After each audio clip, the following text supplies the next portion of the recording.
శుభమస్తు. శ్రీరామ జయం. నమో వక్కిరికేభ్యో దేవానాగం హృదయేభ్యో నమో విక్షీణకేభ్యో దేవానాగం. ఇది నమకములో 170వ మంత్రం. ఈ మంత్రంలో కొసమరిపు ఏమిటి అంటే జంభే దధామి అంటూ పూర్తి అవుతున్న ఈ అనువాకపు చిట్ట చివరి పదాలలో దశదిక్కుల ప్రస్తావన వస్తుంది. ఈ దశదిక్కులలో ఉండే దేవతలందరూ కూడా నేను చేసే దేవతారాధన చూచి ఆశీర్వదించెదరుగాక, వారి అనుగ్రహం నాకు సంపూర్ణంగా లభించునుగాక అనే ప్రస్తావన కూడా ఉంటుంది. దశదిక్కులు అన్నప్పుడు తూర్పు పడమర, ఎదరగా ఉండే భాగం, వెనక ఉండే భాగం, ఉత్తరం దక్షిణం, ఉత్తరం పై దిక్కు, దక్షిణం దిగువ, 4 దిక్కులు. వీటికి విదిక్కులు ఆగ్నేయం, అలాగే నైరుతి, వాయవ్యం, ఈశాన్యం అంటూ దిక్కులు ఏర్పడినప్పుడు ఈ దిక్కుల సంఖ్య 10గా మారిపోతుంది. ఎందుకంటే ఎప్పుడైతే విదిక్కులు ఏర్పడుతున్నాయో ఆ వెనువెంటనే ఉత్తర దక్షిణ దిక్కులు మనకు ఉత్తరం ఎడమ చేతి వైపుగా, దక్షిణం కుడి చేతి వైపుగా ఏర్పడతాయి. ముఖం తూర్పు చూస్తూ ఉన్నప్పుడు వామ దక్షిణస్థాభ్యాం యుగపద్ గృహీత్వా, వామము ఉత్తరం దిక్కుగా ఉండే చెయ్యి ఇలా తీసుకుంటాం. దక్షిణం ఈ చేతితో 2 తీసుకుంటాం. కలశ స్థాపన, ఏదైనా అర్చన చేసే ఆ కలశారాధన, పుణ్య అహవాచనలు ఇవన్నీ కూడా ఉంటాయి. ఊర్ధ్వ దశ దిక్కులు ఇలా విదిక్కులతో ఉన్నప్పుడే మనం సంకల్పం చేస్తూ ఉంటాం.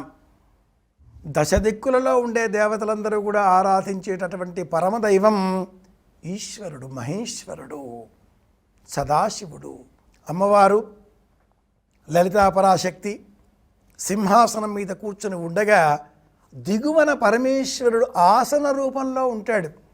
అమ్మవారు శివుడిని ఆసనంగా చేసుకుని కూర్చుంటున్నది. ఏమిటి ఇది? అనేకులకు అర్థం కాని ఈ చిత్రపటంలో ఉండే అంతరార్థం ఏమిటి? పంచప్రేతాసనాసీన అమ్మవారి నామాలలో ఒక నామం ఉంది. ఆ 5 ఎవరు అంటే ఆ 5 దేవతల రూపం ఏమిటి అంటే బ్రహ్మ, విష్ణువు, రుద్రుడు, శివుడు, సదాశివుడు. బ్రహ్మ, విష్ణువు, రుద్రుడు ఈ 3 కూడా సృష్టి స్థితి లయలకు మూలకారకులు.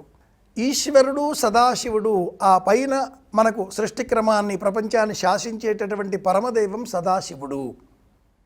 శివదూత్యై నమః అమ్మవారి నామాన్ని మనం మరొకటి పరిశీలించినట్లయితే అమ్మవారి ఆజ్ఞను స్వీకరించి పాటించేవాడు ఇక్కడ సదాశివుడై ఉన్నాడు. కనుకనే సింహాసనంలో పంచప్రేతాసనాసీన. అలాంటి ఆ సదాశివుడిని ప్రార్థించే సమయంలో మనం చేసేటటువంటి పని ఒక్కటే, దీపారాధన, అభిషేక సేవ. బ్రహ్మకైనా విష్ణువుకైనా అలంకారాలు లేదా నివేదనలు ప్రియం అయి ఉంటాయి. కానీ పరమేశ్వరుని అర్చించే క్రమంలో మనం పాటించవలసినవి 2. ఒకటి అభిషేకం, 2 దీపారాధన. ఈ క్రమంలో కృష్ణ యజుర్వేదంలో 169 మంత్రాలతో ఉన్నటువంటి 170 మంత్రాలతో ఒకటి అటు ఇటుగా చెబుతూ ఉంటారు. నమస్తే అస్తు భగవన్ విశ్వేశ్వరాజ, ఇందులో లేనిదే మనం చెబుతూ ఉంటాం. ఈ క్రమంలో స్వామిని అర్చించే విధంలో అభిషేక సేవ తప్పనిసరి. నిత్య దేవతారాధనలో వేదికలో ఉండే అనేక అర్చామూర్తులలో ఒక మూర్తిని మాత్రమే, కనీసం ఒక మూర్తిని అయినా ప్రతిరోజు మనం నీటితో అభిషేక సేవ ఆచరింపజేసిన అనంతరం ఆ మూర్తిని తుడిచి గంధం కుంకుమ బొట్టు పెట్టి మళ్ళీ వేదిక మీద ఉంచాలి. ఇది తప్పనిసరి. నిత్య దేవతారాధన విధిలో పద్ధతులు తెలుసుకుందాం, అనుసరిద్దాం. కోటి దీపోత్సవ కార్యక్రమంలో ప్రత్యక్షంగా మనము పాలు పంచుకుందాం.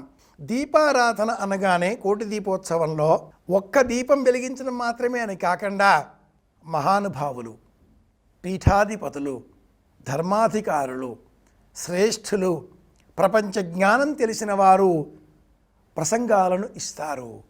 ఆశీపూర్వక అనేక అద్భుతమైన విషయాలను తెలియజేస్తారు.